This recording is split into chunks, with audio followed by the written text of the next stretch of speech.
Seguramente ustedes en algún momento habrán visto o trabajado con líneas del tiempo, que son herramientas muy útiles y usuales en la enseñanza de la historia.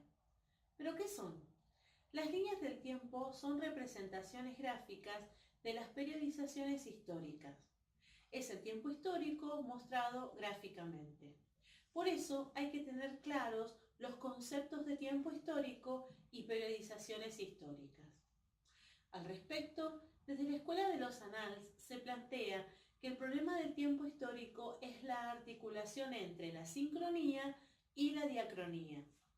La sincronía es el modo de analizar un fenómeno en un momento determinado, considerándolo como un conjunto organizado de elementos dados simultáneamente, prescindiendo del punto de vista temporal, o sea, analizar el fenómeno aislado.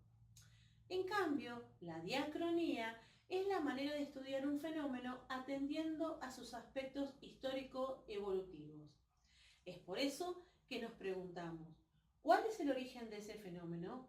¿Qué cambios sufrió a lo largo del tiempo? Sí, estas son las preguntas que responde un estudio diacrónico. Fernand Braudel, siguiendo con la Escuela de los Annals, propone una articulación posible planteando tres niveles de tiempo histórico.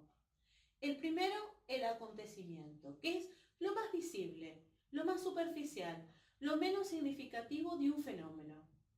Luego tenemos la coyuntura, que sería un tiempo de mediana duración, donde ya son perceptibles los cambios del fenómeno. Y por último, la larga duración, que se identifica con las estructuras y que es el periodo de mayor estabilidad. ¿Recuerdan cuando en la unidad 1 hablamos de que las mentalidades son las más lentas en cambiar? Bueno, tienen el ritmo histórico de la larga duración. El análisis histórico necesariamente trabaja y articula estos tres tiempos históricos. Bien, seguimos hablando de las líneas del tiempo, no me perdí, pero debemos conocer qué significa el tiempo histórico porque es el que está representado en esas líneas del tiempo y también saber sobre las periodizaciones históricas. Las periodizaciones dividen la historia en distintos periodos que se agrupan de determinada forma porque se identifican en ellos rasgos comunes lo suficientemente importantes como para diferenciarlos de otros tiempos históricos. En historia, la periodización más amplia de periodos se denomina edades, mientras que las épocas designan divisiones más breves o locales. No hay un acuerdo universal sobre la periodización en historia, aunque sí hay un consenso académico sobre los periodos de historia de la civilización occidental, basado en los términos aportados por Cristóbal Celarius, que divide la historia en Edad Antigua, Edad Media, Edad Moderna y Edad Contemporánea, que pone al mundo clásico y su renacimiento como los hechos determinantes para esa división. Obviamente, esta periodización tiene una mirada totalmente eurocéntrica y evolucionista, pero debemos conocerlas porque es la que se utiliza en la mayoría de los análisis históricos. Veamos entonces la línea del tiempo que grafica esta periodización tradicional. Empezamos con la llamada prehistoria, que va desde la aparición del hombre, entiéndase humanidad, hasta el siglo IV a.C. ¿Por qué prehistoria? Porque en esta periodización tradicional era hegemónica la visión de la historia positivista, para la cual la historia es historia escrita, la fuente histórica es la fuente escrita. Y por eso la historia no podría tener como objeto de estudio periodos sin escritura. Esto luego cambió. Por eso se agrega el periodo de la prehistoria para sociedades sin escritura.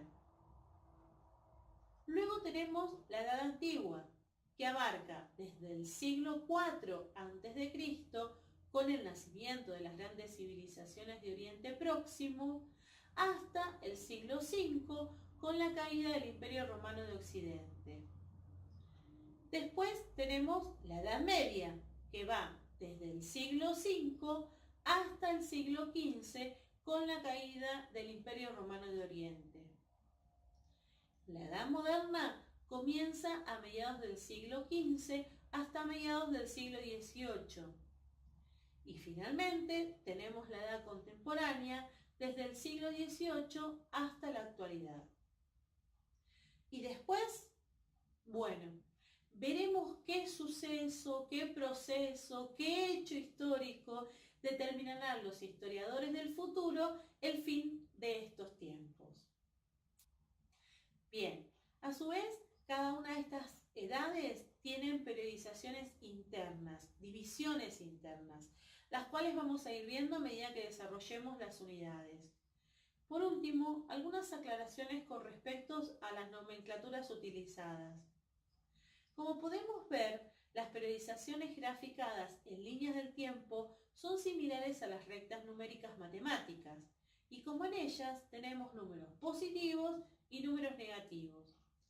Como se toma el nacimiento de Cristo como parteaguas, los números negativos son aquellos años anteriores al nacimiento de Cristo, AC, y los números positivos son los posteriores. En esos casos no se aclara que son DC o después de Cristo. Ahora, los siglos se escriben en números romanos y como no existe el día cero del mes cero, ni el año cero, ni el siglo cero, el año 400 corresponde al siglo V, no al siglo IV. Y el año 1600 es el siglo XVII, no el siglo XVI. ¿Se entiende? Ya nos vamos a acostumbrar a la nomenclatura porque durante toda la cursada vamos a trabajar con líneas de tiempo y periodizaciones.